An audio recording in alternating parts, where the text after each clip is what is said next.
आज मेरो 35औं दिन हो। 2 हप्ता अघि मैले एउटा संकल्प गरेको थिएँ।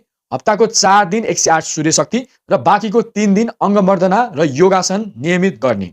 आज अत्यन्त खुसीका साथ भन्न सक्छु कि मैले लगातार 2 हप्ता यो संकल्प पूरा गर्न सफल भएँ। यी साधनाहरूले मेरो जीवनमा ल्याएको परिवर्तन अद्भुत छ। म अब दिनभरि ऊर्जावान र उत्साह महसुस गर्न सक्छु। बिना थकान लामो समयसम्म आफ्नो काम गर्न सक्छु। जुन काम सुरु गर्छु त्यसलाई पूरा गर्ने एकाग्रता पनि मेरो बढेको छ। जीवनका चुनौतीहरू पहिले जस्तो भारी लाग्दैनन् अब मलाई। हरेक कर्मप्रति सजगता पनि बढेको छ। सबैभन्दा ठुलो कुरा, बिना कारण भित्रैबाट आनन्दित भइरहन्छु। अहिले श्रावणको महिना चलिरहेको छ, त्यसैले मैले अर्को संकल्प पनि गरेको छु। हरेक बिहान र बेलुका 21 मिनेट ओम नमः शिवाय महामन्त्रको जप गर्ने।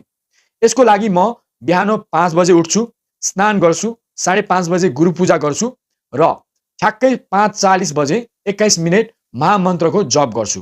आज यो संकल्पको 10औं दिन हो र प्रत्येक दिन यो साधनाले मलाई अझ शान्त, स्थिर, ध्यानमय र आनन्दित बनाइरहेको छ। यदि तपाईँ पनि आफ्नो जीवनमा शान्ति, ऊर्जा, स्पष्टता र आन्तरिक आनन्द अनुभव गर्न चाहनुहुन्छ भने सबैभन्दा पहिला तपाईँले मलाई फलो गर्नुहोस् र कमेन्टमा ओम नमः शिवाय लेख्नुहोस् र म तपाईँलाई महामन्त्र साधनाको सम्पूर्ण जानकारी व्यक्तिगत सन्देश मार्फत पठाइदिनेछु।